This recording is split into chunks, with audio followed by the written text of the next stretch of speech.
Bueno, buenas noches. Vamos a arrancar con el caso clínico, con el Ateneo.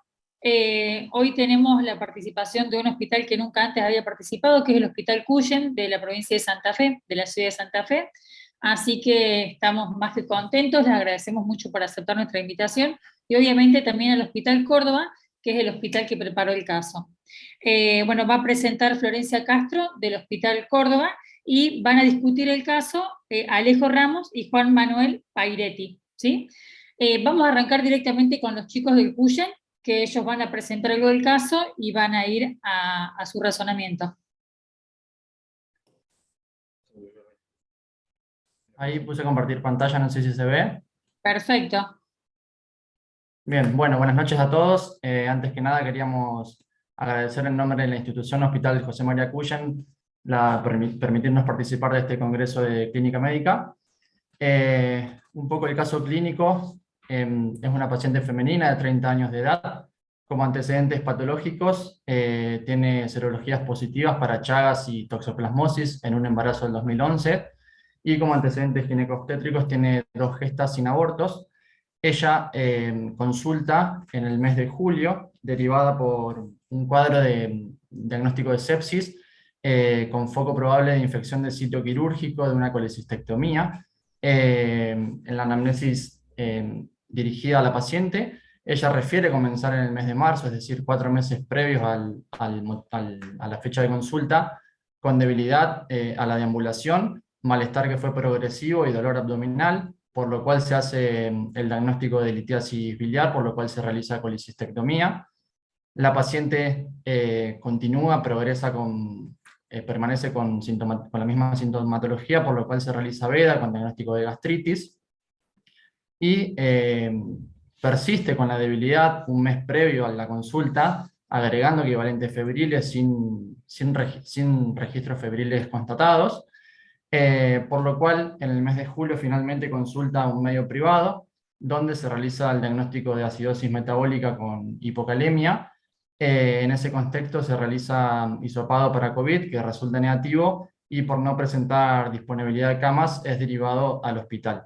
En la anamnesis dirigida a los familiares, ellos refieren que la paciente evoluciona a lo largo de estos 4 meses con conductas anormales, caracterizados por apatía, olvidos y discurso incoherente que fueron fluctuantes. En el examen físico, para destacar, la paciente estaba hipotensa con una tensión arterial de 90-60, taquicárdica con una frecuencia cardíaca de 100, afebril en ese momento. A nivel del sistema nervioso central, para destacar, estaba lúcida, bradisíquica, orientada en tiempo y espacio, con fuerza y reflejos conservados, y en pelifaneras presentaba rubicundez facial, eritema en pulpejo de dedos y paladar, y signos de deshidratación leve moderada. Se adjuntan laboratorios del 1 de julio, donde se destaca la presencia de visitopenia, con 4.100 blancos, según los valores de referencia de nuestro hospital, una hemoglobina de 11,10 y la presencia de bicarbonato disminuido. Y 48 horas posterior al ingreso se repite el laboratorio, en el cual evoluciona con pancitopenia, con 2.000 blancos y un recuento total de 972 neutrófilos, una hemoglobina de 8,5, un hematocrito de 27 casi, y un recuento de plaquetas totales de 127.000, con hipocalemia con un valor de 2,6, hipercloremia y una acidosis metabólica con un pH de 7,28 y un bicarbonato de 15, y se adjunta también un laboratorio de la misma fecha con hipernatremia, hipocalemia y año en gap aumentado. Se realiza una tomografía de tórax y de abdomen que informan múltiples adenomegalias axilares, la de mayor tamaño de 12 milímetros de diámetro, con mínimo derrame pleural y litiasis renal bilateral, y se realiza a su vez una resonancia de cerebro que informa compromiso frontotemporal, con escasas imágenes hipertensas a nivel frontal compatibles con probable origen vascular, y discreto aumento de la profundidad de los surcos a nivel temporal derecho. A las 48 horas de la internación, la paciente evoluciona con deterioro del sensorio, afasia de expresión, apatía, cuadriparesia y tendencia al sueño, por lo cual se realiza una punción lumbar que informa un líquido incoloro, una glucosa consumida de 32 para un paralelo en plasma de 69, 3,6 proteínas, 7 células y una albúmina normal.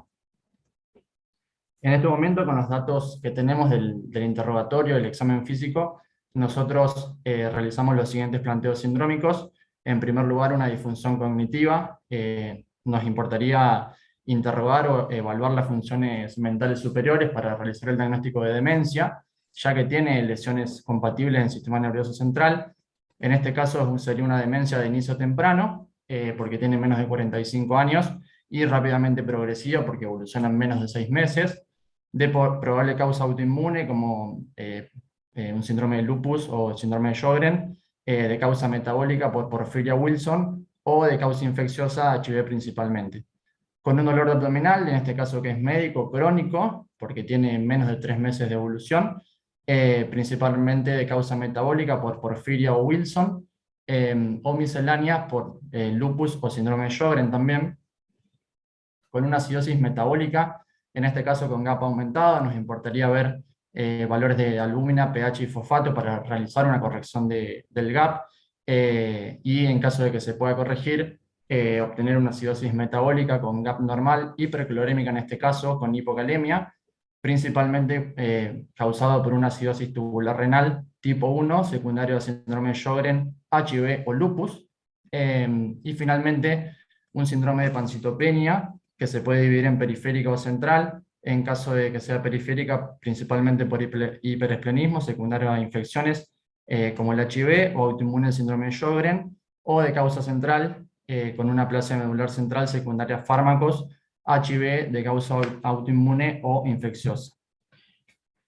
Bien, bueno, un poco haciendo hincapié en realidad en los datos relevantes que tenemos en esa paciente, como para englobar, tenemos una paciente femenina de 30 años en edad fértil, la cual tiene en realidad como motivo de consulta ya 4 meses de la sintomatología que la lleva a la derivación misma por sospecha de sepsis de sitio quirúrgico, en la cual encontramos, como para destacar, compromiso de varios sistemas, como lo son el sistema nervioso central, el abdominal por el dolor abdominal, pulmonar por el derrame pleural bilateral, hematológico por la pancitopenia y también hallazgos dermatológicos, ¿sí?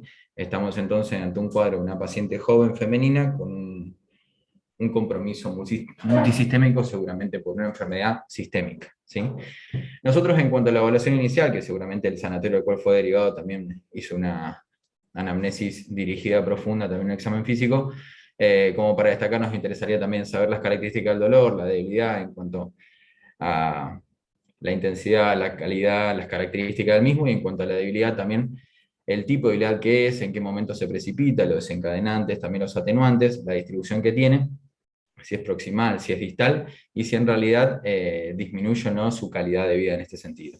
Si tuvo o no la pérdida de peso de la paciente, qué tipo de fármacos consume o consumen en su momento, y los antecedentes familiares también serían de relevancia para en realidad encaminar los diagnósticos probables de la paciente.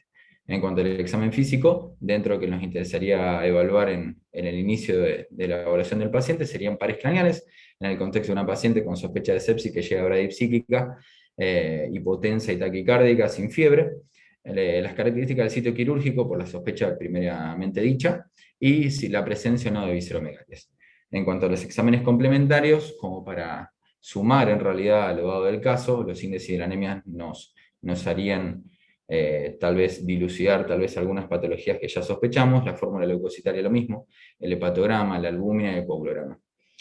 Dentro de lo que es una paciente femenina con compromiso multisistémico, uno de los primeros exámenes complementarios que solicitaríamos sería una línea completa con sedimento, caracterización de matices y proteinura al azar, posteriormente por la evolución misma de la pancitopenia, es un frote de sangre periférica, y la PL al ingreso, ¿sí? Ahora lo que nosotros hicimos es dividir en realidad dentro de los síndromes etiológicos que planteamos de esta paciente en el paciente inmunocompetente e inmunodeprimido. Dentro de los planteos diagnósticos de la paciente inmunocompetente, dividimos a su vez en metabólico versus autoinmune, ¿sí? Y determinamos hallazgos positivos, negativos y qué solicitaríamos en cada caso dentro de las probabilidades diagnósticas, ¿sí? Planteamos porfiria aguda intermitente. En cuanto a lo positivo de pensar en esta patología, la porfiria aguda intermitente es una de las 3 al menos más frecuentes del tipo de porfiria, de las 8 que existen en realidad. En cuanto a los déficits enzimáticos, sería de la tercera enzima de la síntesis del hemo, y como positivo tenemos que es el hallazgo epidemiológico, que es mujer, tiene 30 años, que es una frecuente aparición.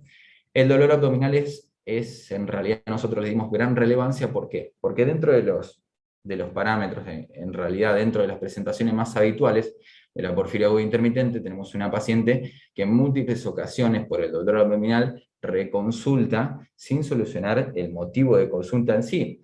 Y la intensidad no la tenemos, pero la calidad del mismo habrá sido de gran importancia en realidad, porque la lleva a un diagnóstico de litiasis vesicular, posterior cirugía y reintervención de la misma en busca de la causa del mismo dolor. ¿Sí? Los síntomas del sistema nervioso central son frecuentes en la porfiria aguda intermitente, y lo que nosotros sospechamos en realidad, y lo que nos da en realidad un punto a favor de esta patología, es que en la anamnesis dirigida comienza posteriormente a la cirugía de colecistectomía, ¿sí? Se sabe que los brotes de porfiria aguda intermitente muchas veces son desencadenados, ¿sí?, por fármacos. ¿Y como qué fármacos? Los anestésicos que tranquilamente se pudieron haber utilizado en la cirugía de colecistectomía. Y son de este tipo, como ya mi compañero dijo, digamos, signos y síntomas de demencia, en realidad como afasia, apraxia, agnosia, que no lo tenemos en el examen físico, en realidad una alteración de su vida habitual, que la familia ya refiere en realidad que es un cambio notorio en estos últimos 4 meses, ¿sí? Como puntos negativos de esta patología tenemos lo que es la hipernatremia, que normalmente la porfiria aguda intermitente se suele asociar a hiponatremia. Sospechamos que tal vez en el contexto del motivo de consulta de una paciente con sepsis, hipotensa taquicárdica, puede haber recibido reanimación con fluidos y hacer una hipernatremia secundaria a esa misma reanimación. La pancitopenia, lo mismo, no es un hallazgo frecuente en la porfiria. El foco neurológico con el cual evoluciona posteriormente a las 48 horas de la evolución de la paciente no suele ser frecuente, lo mismo que el derrame pleural y las adenopatías. Dentro de los exámenes complementarios que tal vez solicitaríamos para confirmar esta patología, sería el porfobilinógeno en orina, que sería diagnóstico de la misma. Otro examen complementario, costo efectivo en realidad, se sabe que la porfiria aguda intermitente, en cuanto a la acumulación del porfobilinógeno en orina, al colocar una muestra de orina al azar a temperatura ambiente y que se exponga a los rayos UV de tipo A, se torna un cambio de coloración parduzca también amarronada, y que también sería muy característico de la enfermedad, ¿sí? Y bueno, algo también muy a favor es lo fluctuante que refiere la paciente en cuanto al dolor abdominal, la debilidad y también los síntomas neurológicos.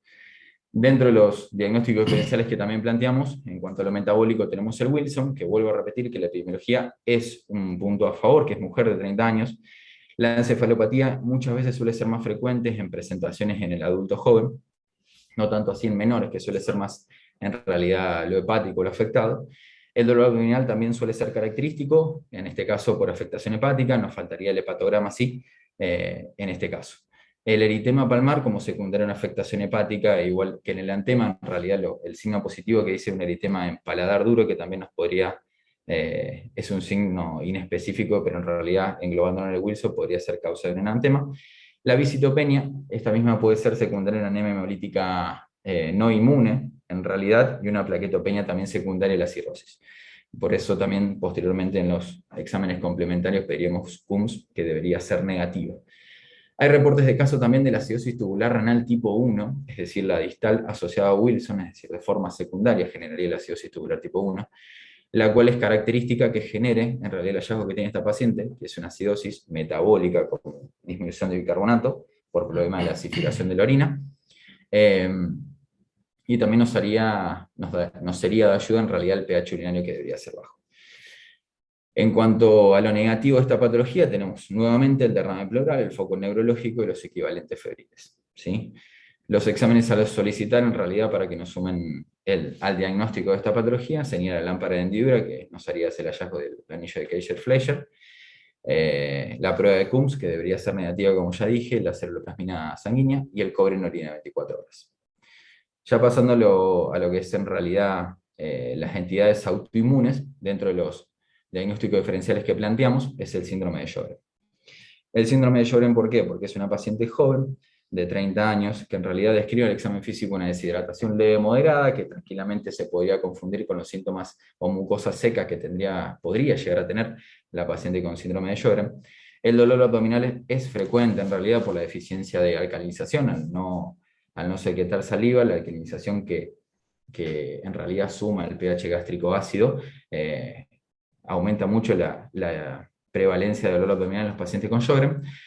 La demencia. La demencia dentro de las enfermedades autoinmunes o enfermedades del tejido conectivo en realidad que conocemos es una de las más prevalentes que puede dar este signo, en realidad, y síntomas del sistema nervioso central dentro como dije anteriormente, de las conectivopatías.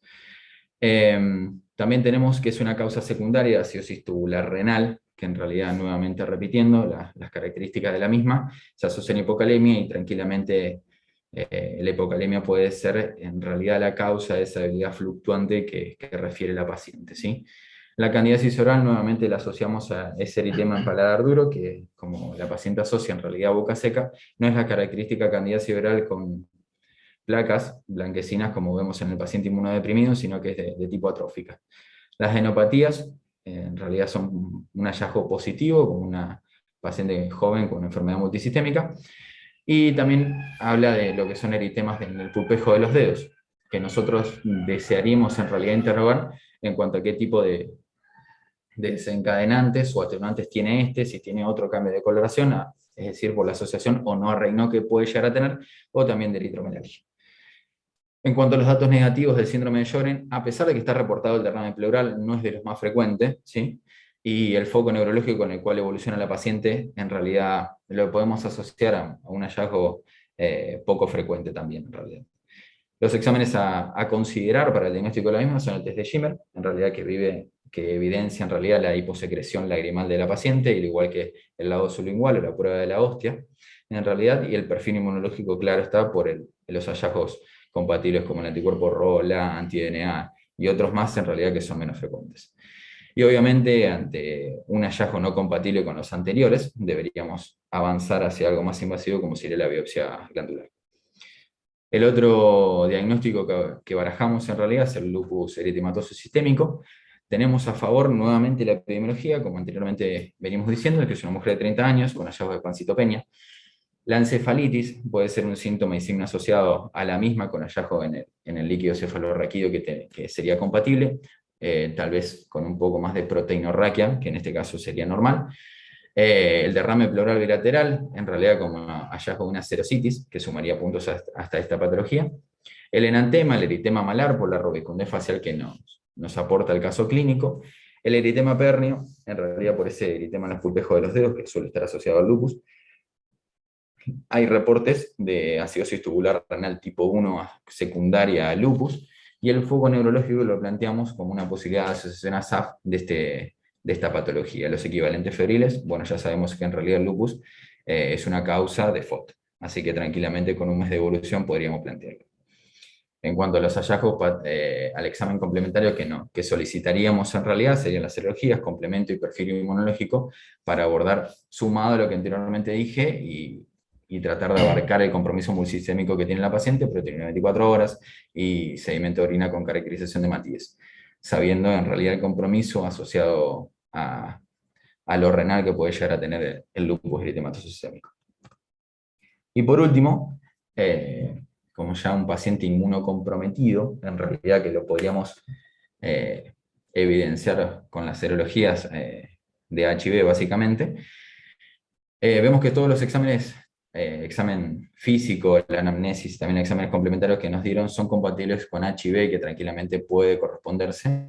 Como dijimos, una paciente joven, 30 años, mujer, que presenta una astenia, en realidad esa debilidad tranquilamente habría que poder diferenciarlo con la anamnesis, equivalentes feriles que tranquilamente pueden ser causa primaria o secundaria con infecciones oportunistas, la pancitopenia suele ser frecuente, la encefalitis, también, con esos hallazgos característicos que tenemos en la resonancia magnética, el derrame pleural bilateral y las adenopatías. En cuanto a la acidosis tubular renal, sería algo más bien negativo, no suele ser frecuente, encontramos pocos casos reportados de acidosis tubular renal tipo 1 secundaria a HIV, y para confirmarlos serían las serologías como ya dije anteriormente. Eso sería básicamente. Bueno, excelente. La verdad, súper completo. Nos hicieron pensar, por lo menos a mí, en algunas otras cosas que no había pensado, así que muy bueno. Yo me fui también un poco, pensé un poco más en las cosas infecciosas, pero bueno, este líquido no nos hablaba de mucho, ¿no? Y siempre cuando uno Claro, era manda algo en específico en realidad, sí. muy específico, pero bueno, quedan siempre lo reumatológico en las mujeres y lo infeccioso es lo que más nos hace pensar. Excelente, chicos. Totalmente. Bueno, genial, Bueno, muchas gracias. Gracias. vamos, antes de tener la resolución del caso, vamos a dar lugar a quien quiera participar, dando algún comentario. Yo voy a comentar, primero, bueno, felicitarlos, porque captaron muy rápido la idea de la discusión de estos casos.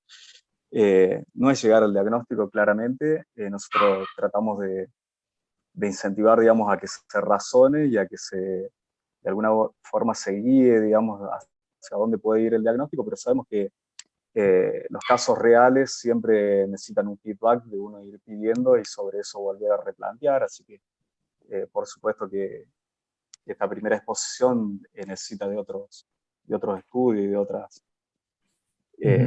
otros datos. Me gustó mucho el enfoque del Sjögren, con o sin el lupus, que quizás el lupus podría estar asociado y explicar la parte neurológica y también la serositis. Me gustó, siempre que yo pienso en Sjögren y tiene adenopatía, si bien las puede causar, pensaría en la asociación con linfoma, entonces me parece muy bien el tema de la biopsia glandular, perdón, de la biopsia de la adenopatía, si se pudiera. En el caso de la hiperglucemia, me llama la atención que se desencadenara luego de la intervención, y bueno, pensar si la causa del dolor abdominal de ese momento habrá sido la colicitis o no, o habrá habido ahí algún otro problema al estilo de una pancreatitis que no haya dejado como secuela la hiperglucemia.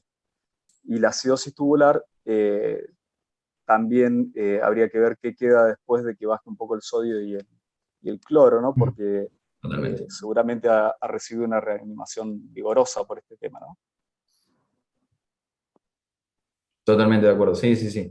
Sabemos en realidad en cuanto a los exámenes, en cuanto al complemento que dijimos, no es examen físico y exámenes complementarios que en la evaluación inicial que haríamos, seguramente el hospital en realidad lo ha realizado y es un poco el juego que se hace en cuanto a los diagnósticos diferenciales, de plantear un caso clínico y que nosotros juguemos con los posibles hallazgos que podemos encontrar, y de ahí los diagnósticos diferenciales que planteamos. En cuanto a la glucemia, nos dijeron, posteriormente nos dijeron que era un error, por eso en realidad no lo planteamos. Sí, no Era 0,8 y no 800.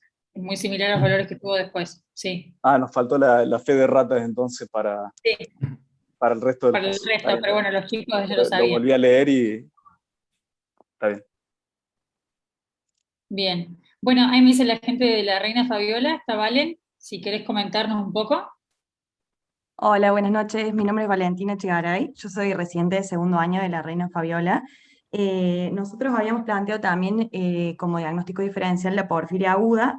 Intermitente nos parece digamos, un diagnóstico diferencial muy importante descartar, pero bueno, nos faltaba, digamos, el dato de la orina, que bueno, en este caso, digamos, si fuera, sería importante saber, digamos, la coloración, y lo que dijeron los chicos también, que sería muy importante determinar el PGB y el ALA en orina. Después, otros diagnósticos diferenciales que planteamos, si bien no nos parecía una encefalopatía infecciosa por el curso, que era más bien subagudo, que en el caso de que hubiera sido una encefalopatía infecciosa nos parece que el curso hubiera sido más agudo, más florido sintomáticamente y a su vez más tórpida la evolución, plantearíamos también pedir las serologías virales y a su vez también un film array por ahí en un líquido cefalorraquídeo. Otra de los planteos diagnósticos que hicimos fue una encefalitis paraneoplásica, por el curso subagudo, digamos, una paciente joven que si bien tiene una tomografía de tórax y abdomen, nos faltaría hacer por ahí, digamos, interrogar acerca de una ecografía transvaginal o, digamos, plantear la realización de una resonancia de abdomen y pelvis con contraste para ver, digamos, por qué estas se asocian mucho a teratomas ováricos y más siendo una mujer, digamos, joven. También vimos que había casos que se asocian al linfoma de Hodgkin, que también nos plantearía, digamos, el tema de las adenopatías y la pancitopenia, que nos pareció muy importante, y bueno, también pedir los anticuerpos onconeuronales en ese caso, en líquido cefalorraquídeo. Otro de los planteos diagnósticos que hicimos nosotros también es una encefalitis de Hashimoto, por el hecho de que en la tomografía, digamos, se evidencia una tiroides inhomogénea, que no nos parece un dato menor, por lo cual también nosotros pediríamos un perfil tiroideo y la antitiroglobulina antiperoxidasa, y a su vez caracterizar un poco mejor esa glándula tiroidea, capaz con una ecografía de tiroides. Y a su vez vimos que se asociaba mucho, digamos, a estos cuadros. También la paciente presentaba una rubicundez facial, que a lo mejor podría estar asociado o a una enfermedad de Graves o una tiroiditis de Hashimoto, más siendo una paciente joven. También planteamos lo de la encefalopatía lúpica, que nos pareció que coincidimos mucho con los chicos, y también otro planteo diagnóstico que hicimos es una encefalitis post-COVID, que si bien el paciente tenía los hisopados negativos, nos parece que no estaría de más por ahí pedirle los anticuerpos. Bien. Y eso sería todo lo que fuimos planteando nosotros. No sé si están de acuerdo o no. Sí, sí, totalmente de acuerdo, en realidad, todo suma. Es cierto, sí, nosotros planteamos en cuanto a la disfunción cognitiva que sea paraneoplásico, y en cuanto a las patologías sabemos que aumenta la prevalencia, por ejemplo, del Sjögren y también del Wilson a hallazgos neoplásicos, y con esto también, digamos, que respondan como paraneoplásico todos los hallazgos del examen físico y complementarios que tenemos en la paciente. Totalmente. Claro, exactamente. Y bueno, nosotros teníamos el dato de la leucemia, que nosotros pensamos que Sí, era un distracto. 878 el Sí, valor. Entonces también vimos asociaciones, digamos, de síndrome hiperglucémico hiperosmolar y cetoacidosis bien, diabética a, digamos, trastornos autoinmunes, como ser, por ejemplo, la tiroides de Hashimoto o lo que claro. sería una enfermedad de Graves. Entonces nosotros también pensamos todo el trastorno metabólico que podría corresponder a un debut, digamos, Responder a la diabético en la cetoacidosis. paciente. Sí, por Bien. el dolor abdominal y todo el cuadro también venía, digamos, con malestar general, la paciente, debilidad. Entonces, bueno, también lo pensamos por ese lado, pero bueno, ahora nos dicen que la glucemia no era la correcta. Estaba bien, sí. Bárbaro, muchas gracias, Valen. Bueno, voy a hacer mi No, no. interconsulta en vivo con mi neuróloga, ya que está acá, que ella es clínica y también neuróloga, la doctora Pérez Maure. Le quería preguntar si ella compra o no compra porfiria. ¿Cómo va? Buenas noches. Yo la verdad que tengo poca experiencia en cuanto a porfiria, pero bueno. Eh, a ver, en cuanto a porfiria, las manifestaciones neurológicas por ahí es más, sí puede tener un deterioro cognitivo rápidamente progresivo, pero también suele estar asociado a muchas cuestiones de convulsiones o psicosis, ¿sí? Obviamente que si uno se pone a pensar, unos diagnósticos probables podría ser la porfiria aguda, ¿sí? Habría que ver, por ejemplo, bueno, el análisis de orina, como hemos dicho, y lo otro también la exposición a la luz, que también es otro factor que puede exacerbar o no la porfiria, ¿sí? Por ahí con respecto a Wilson, el Wilson se suele manifestar más que todo, sobre todo con corea, entonces por ahí no es un diagnóstico que por ahí, desde el punto de vista neurológico, pensaría inicialmente. Y lo otro que sí pensaría en dos opciones, bueno, por ahí estoy muy sesgada con el tema de HIV porque me formé en un hospital infectológico, pero por ejemplo, un líquido inflamatorio con celularidad baja también podría ser una encefalitis por HIV o alguna infección oportunista. Y lo otro que también pensaría una encefalitis por lupus, también en una paciente joven, con todos los compromisos sistémicos, digamos, con todos los compromisos cerraría como algo que, digamos, un monodiagnóstico que generaría toda la cuestión sistémica, ¿no?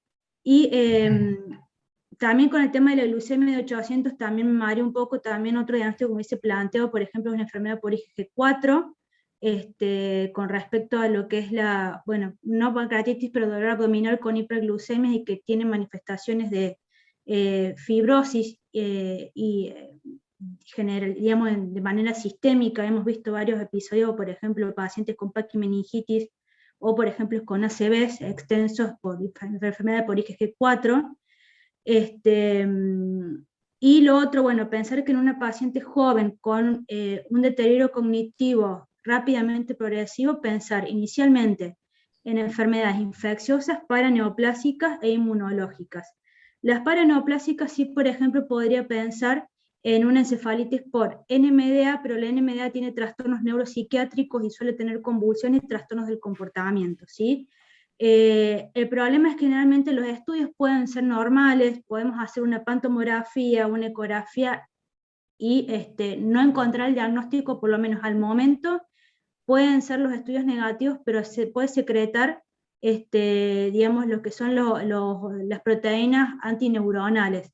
Así que, por ejemplo, sí capaz que también hubiese repetido una punción lumbar y pedir, por ejemplo, lo que es el perfil oncoantineuronal para descartar encefalitis. Bien. Bueno, mientras tanto quería felicitar al Hospital Cuyen, que, bueno, recién ahí me comentaba de que recibieron un premio Brigadier puede ser, se nombra así, por la labor que han tenido ustedes bueno, en todo lo que fue la pandemia. Sabemos la verdad que es un terrible hospital el que ustedes tienen, la complejidad que manejan y siendo de lo que es la salud pública, la verdad que es un orgullo para todos tener un hospital como el de ustedes en nuestro país. Y bueno, agradecerles nuevamente de que hayan participado. Yo apenas le mandé un mensajito a su jefe de servicio, al doctor Astral, y enseguida quiso participar. Bueno, con la doctora Amanda también, que me estuve comunicando estos días, pobre que la cansé, que hasta casi me confundo de fecha, pero nada, excelente. Así que si ustedes quieren, para el año que viene ya lo incorporamos en la grilla para la discusión de casos, ¿sí? La verdad que nos encantaría, tanto ustedes como, bueno, también los compañeros de Catamarca que estuvieron participando en la vez anterior. Así que bueno, felicitaciones por el premio, más que merecido, la verdad. Muchísimas gracias por las palabras, en serio. También reiterar que estamos totalmente agradecidos por la invitación y sí, sería un gusto participar el año que viene también. En serio, muchas gracias a ustedes por la oportunidad. No, por favor. Ahí creo que está. Bueno, ¿Se ve ahora? Sí, perfecto. señor. Sí. Ahí ¿Me escucha estamos. bien? No sé, Doc, si terminó, perdón que lo interrumpí. No, sí, sí. Bueno, este es un caso de una paciente femenina de 30 años de edad derivada de otra institución con diagnóstico de una sepsis secundaria a una probable infección de sitio quirúrgico, una paciente con colecistectomía reciente, que refería debilidad para la deambulación.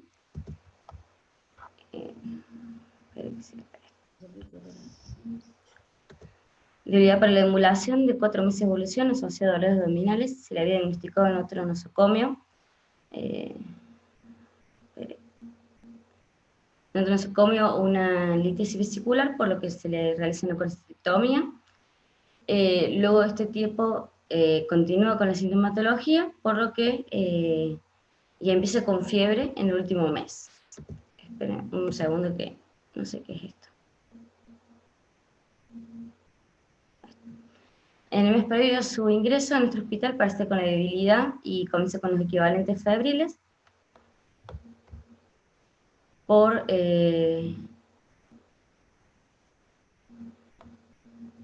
lo cual, perdón, ahí está.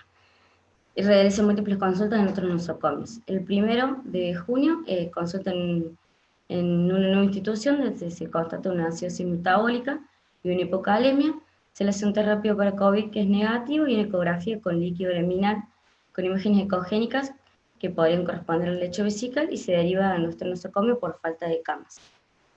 Además, se le hace una interconsulta, una anamnesis indirecta a los familiares quienes referían apatía, olvidos, discurso incoherente de los últimos 4 meses de carácter fluctuante. Como antecedentes, tenía enfermedad de Chagas, toxoplasmosis, que fue diagnosticada durante un embarazo en 2011, negaba alergias y gesta de tóxicos, tenía 2 gestas, 0 abortos y la última cirugía era la colecistectomía hace 4 meses. Al examen físico tenía una tensión de 90-60, una frecuencia cardíaca de 110, una temperatura de 36, una frecuencia respiratoria de 21 y una saturación de oxígeno de 99% de aire ambiente. También lo más destacable del examen físico fue que tenía una rubicundez facial con eritema en los pulpejos de los dedos de las manos y una deshidratación leve moderada. Y lo neurológico, que estaba bradixíquica, orientada en tiempo, espacio y personas, sin signos de meningismo. La fuerza estaba conservada en los 4 miembros, los reflejos estaban conservados. Y otra cosa que ahí me habían planteado, el tema de los pares craneales también estaban normales. Se le traía un laboratorio con una hemoglobina de 11, un hematocrito de 33, era una anemia normocítica normocrómica, 4.100 glóbulos blancos con 68 neutrófilos, 179.000 plaquetas, una PCR 0,3, un eritro de 20, una glucemia 88, que es el error, hubo un error al tipear, una función renal conservada, y unos gases con un pH 77, con un bicarbonato de 13. Luego se le hace un nuevo laboratorio que disminuye la hemoglobina, tenía una hemoglobina de 8,5, con unos glóbulos blancos de 2070, unas plaquetas de 127, PCR 0,14, un eritro de 45 y un potasio 2,6 y una acidosis metabólica con un pH 7,28 y un bicarbonato de 15. Una NEWGAP de 23 y una coagulación normal. Nosotros, por este contexto que le derivan por esta supuesta cuadro de sepsis y esta hipotensión, le pedimos también la procalcitonina, la cual nos dio negativa. Una cosa a aclarar, ella se mantuvo siempre con esos valores de tensiones. Primeramente pensamos en un cuadro séptico, pero bueno, luego se descartó. Se le hace una tomografía, que bueno, ya hablaron los chicos qué es lo que se encontró, y lo mismo con la resonancia de cerebro. No quiero ahondar en lo mismo que ya hemos visto. Estas son las imágenes. Realmente la imagen era el informe que nos dio era el del especialista. No había grandes lesiones a grandes rasgos. Se decide su ingreso con diagnóstico de encefalopatía en estudio, una pancitopenia en estudio, una acidosis metabólica hiperclorémica, una hipopotasemia moderada y una hipernatremia hipovolémica. Valorando estos laboratorios, el examen físico de la paciente, sobre todo lo que más nos llevó a los estudios que le realizamos fue el examen físico de la paciente. Se le solicita los distintos estudios que le fuimos haciendo. Ella luego estuvo interna en la sala de clínica médica 48 horas, empezó con deterioro del sensorio, con tendencia al sueño, afasia de expresión, apatía, disminución de la fuerza en los 4 miembros. No impresionaba como un foco, sino más bien una disminución de la fuerza generalizada. Se le hace una punción lumbar, en la cual tenía la glucosa 32 con el 69 y unas proteínas de 3,6 que para nuestro valor de corte eran aumentadas. Y se le piden cultivos que fueron negativos. La orina, ahí me estuve fijando en los laboratorios y tenía una orina con un pH de 7,6 con glucosa, potasio y hipercalciuria aumentada. Teniendo en cuenta todos estos exámenes, lo físico y los laboratorios que tenemos hasta el momento, se le solicitó serología viral, que fue todo negativo, solo el Chagas, una dilución 1 en 250 y una serología autoinmune, que nos dio positivo el tema del ANA, un patrón citoplasmático mayor a 640, compatible con el anticuerpo antirribosomal P, un anti-DNA 1 en 40, un C3 y un C4 disminuido, un anti-SM positivo, un anti-SM-RNP positivo, un anti-RO también positivo, el resto fueron negativos. Con estos estudios nosotros llegamos, se hizo diferentes interconsultas, con neurología, a ellos su impresión diagnóstica fue encefalitis autoinmune en un lupus de reciente diagnóstico. Nefrología diagnosticó una alteración hidroelectrolítica secundaria en acidosis tubular, en contexto de un debut lúpico con un síndrome de Sjögren secundario por ese anti-RO que tuvo positivo. Y reumatología, se hace el diagnóstico de un lupus, con un Sjögren secundario, por lo que se indica pulso de metilprednisolona durante 3 días. Luego, con el empeoramiento de la clínica, hace inmunoglobulinas durante 5 días y luego la hidroxicloroquina como tratamiento de sostén. Por estas alteraciones también le vio a la gente de salud mental, que no descarta una alteración psicopatológica previa, por lo que se indicó escitalopram. Además, como habían dicho bien, también para descartar, después de hablar un poco bien del lupus y el compromiso neurológico, al ser una paciente inmunocomprometida, descartamos el tema infeccioso, además, sobreagregado. Se le hacen hemocultivos que fueron negativos, el cultivo de líquido cefalorraquídeo fue negativo para gérmenes comunes. Se hizo una PCR de micobacterias en líquido cefalorraquídeo, que fue negativa, un film array de meningoencefalitis, que se envió al laboratorio central de la provincia de Córdoba, donde se testearon diferentes bacterias, virus y levaduras, todos fueron negativos. Y sí, durante la evolución ella presentó una infección urinaria por un Enterococcus faecium y una Cinetobacter baumannii. Pero eso fue luego durante la internación, una complicación de la internación. Por lo cual llegamos al diagnóstico de lupus eritematoso sistémico con un compromiso neurológico, cutáneo y hematológico y una cirrosis tubular renal, secundario a un síndrome de Sjögren, secundario lupus. Bueno, la paciente evolucionó favorablemente, normotensa, estable hemodinámicamente, cumplió el tratamiento por su infección urinaria, cumplió la terapia para el debut lúpico y luego siguió con la misma medicación y fue dada de alta. Bueno, nosotros ahí hicimos una pequeña revisión sobre lo del lupus eritematoso sistémico y compromiso neurológico, que es sumamente infrecuente, es muy poco común de ver. El lupus es una enfermedad autoinmune caracterizada por la pérdida de la tolerancia de los antígenos propios, producción de autoanticuerpos que dañan múltiples órganos. La clínica es muy amplia, con distintos signos y síntomas y compromete diferentes órganos y sistemas, incluido el sistema nervioso central. El compromiso neurológico comprende las diversas manifestaciones psiquiátricas y neurológicas secundarias al daño en el sistema nervioso central, que esto impacta mucho en la mortalidad, en la calidad de vida y en la severidad y el daño orgánico en estos pacientes. Puede preceder, coincidir o seguir un diagnóstico de lupus, pero comúnmente se suele dar en el primer año de diagnóstico, cuando la enfermedad está muy activa. Dentro de los tipos de compromisos puede afectar tanto el sistema nervioso central como el periférico. El sistema nervioso central nos pueden dar lesiones, síntomas focales como convulsiones, enfermedad cerebrovascular, síndrome desmielinizante, mielopatías, difusas cefalea, déficit cognitivo, trastorno del estado de ánimo, psicosis, estado confusional, trastornos de ansiedad. Y del sistema nervioso periférico, mononeuropatías, polineuropatías, miastenia gravis y polirradiculopatías.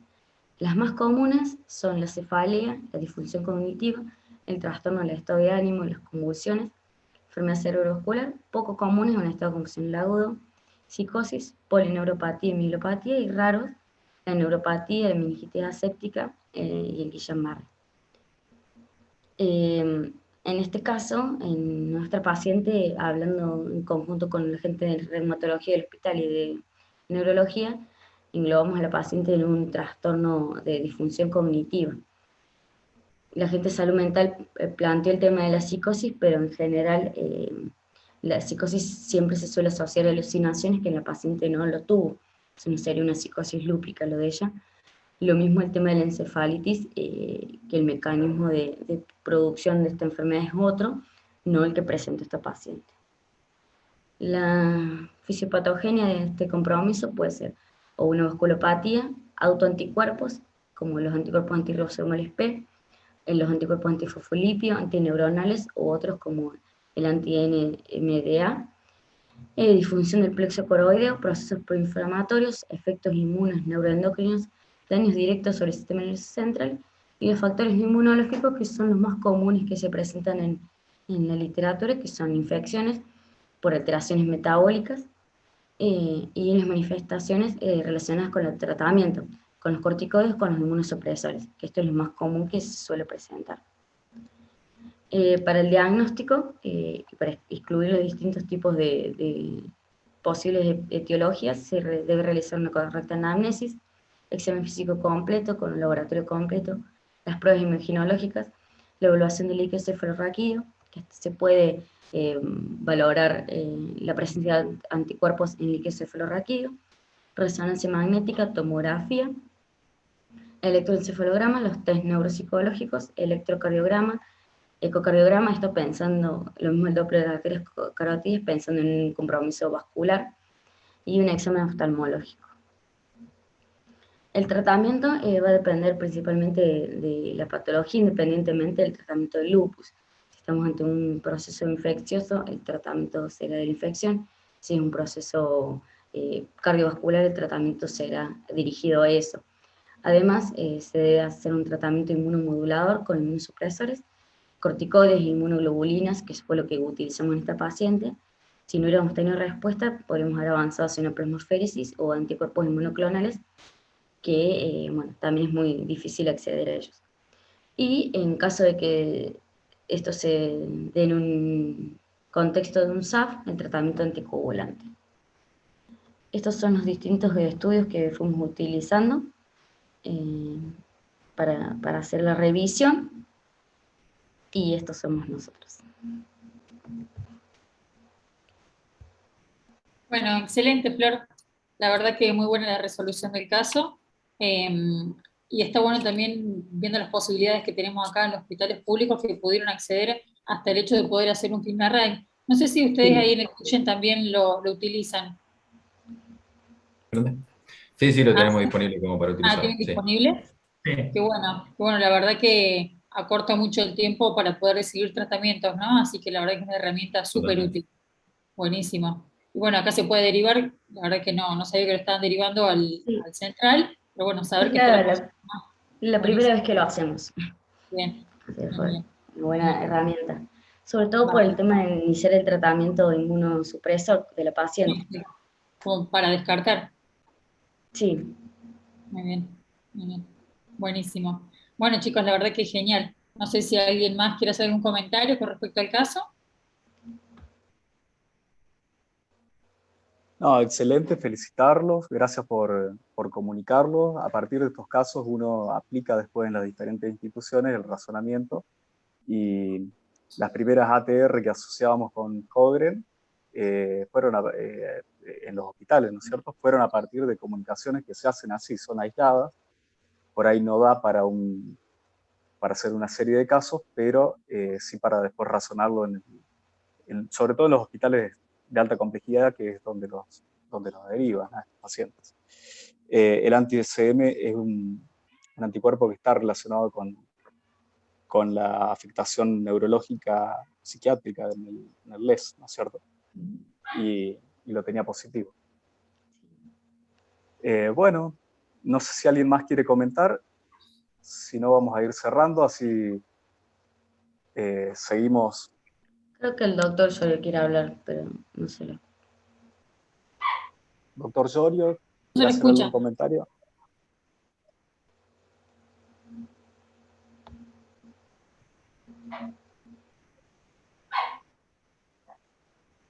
No, tiene prendido el micrófono, pero no se lo escucha, no sé por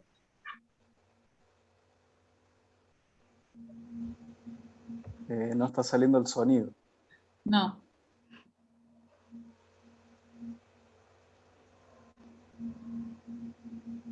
¿Quiere escribirlo en el chat? Por ahí sí.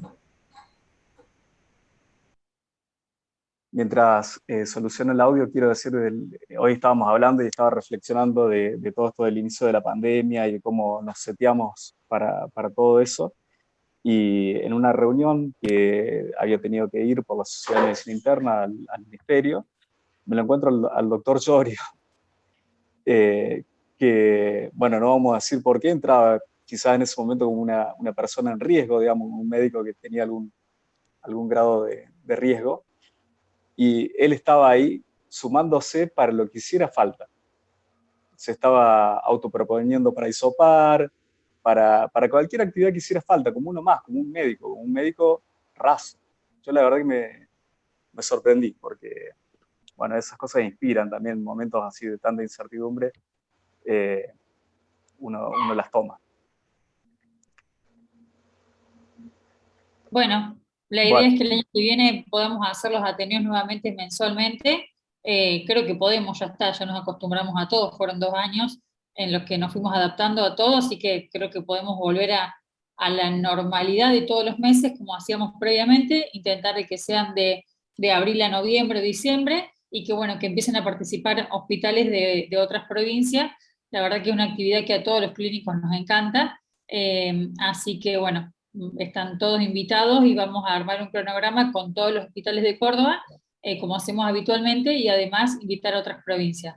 Vamos a ver si la modalidad obviamente por Zoom o el medio que sea, lo vamos a seguir haciendo, pero tal vez algunos acá en Córdoba nos podamos empezar a juntar o no. Pero de esta podemos forma de hacer un hacerlo, mixto, un mixto, claro, podemos para que hacer algo otras mixto, provincias puedan participar sin duda. Sí, esto nos así abre es. posibilidad de discusión a muchas otras ¿Me personas. escuchan ahora? ¿Me Sí, escuchan? ahí lo escuchamos, Doc. Ahí se Primero escucha. disculpen, y Pablo, no tenés que ser tan bocina, porque no es necesario. Los médicos No. hacemos con pasión esta historia. Primero que quiero felicitar a la gente del Cuyen, excelente la discusión. Quiero felicitar a Florencia que ha estado detrás de todo esto, rompiéndose con todos los líos que tenemos siempre los médicos y entre medio hay que preparar esto. que me ha parecido que lo ha presentado bien. Y quiero decir que muy bueno lo de los diagnósticos diferenciales, no voy a ampliar nada porque han sido muy bien presentados y la verdad que un diagnóstico diferencial es muy interesante. Me parece bueno tomar en cuenta una mujer joven en donde aparece entre todas las cosas que dijeron esto de las adenopatías, que no llegan a, porque Pablo en algún planteo hizo hasta incluso de un linfoma.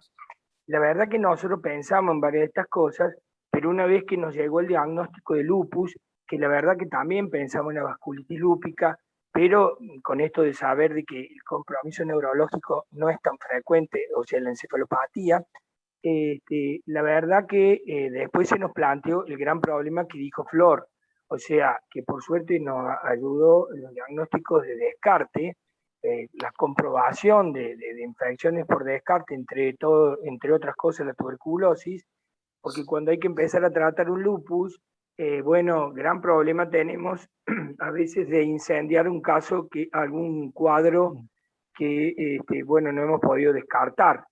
Y la verdad que la chica predominó una bradipsiquia muy importante, lo cual nos llamó siempre la atención, y bueno, y afortunadamente con el tratamiento anduvo como muy bien, o sea que era eso, finalmente, ¿no? Digo porque siempre con el periódico del lunes podemos ser mucho más geniales, pero yo siempre le digo a la gente joven que hay que mirar los casos cómo comenzaron, porque es cuando te viene el acertijo que tenés que decidir. Ahora ya uno hace el aprendizaje y lo incorpora como un dato más, pero a veces hay que bailar con la peor, ¿no? En este caso nos preocupaba esta chica jovencita que pudiera tener, entre otras cosas, un cuadro infeccioso, más allá de todos estos cuadros que plantearon. Muy bueno me parece esta actividad, los felicito a toda la sociedad, ¿no? Y muy bien por la bienvenida del CUYEN. Manuel. Así es. Bueno, muchas gracias. Muchas gracias, Marcelo. La verdad que ha sido un año bastante duro y queríamos cerrarlo haciendo un encuentro más, un Ateneo, y bueno, hemos podido llegar. Se hizo largo, pero hemos podido llegar a este encuentro final. Creo que nos vamos a estar volviendo a encontrar directamente el año que viene. Con los Ateneos no queda ninguno, Carla, para este año, ¿verdad? Por este año no. Perfecto. Arrancamos muy bien. Y bueno, con nuevas propuestas, con los aires un poquito más renovados, y bueno, tratando de, ojalá que sea en un escenario de menos barbijo.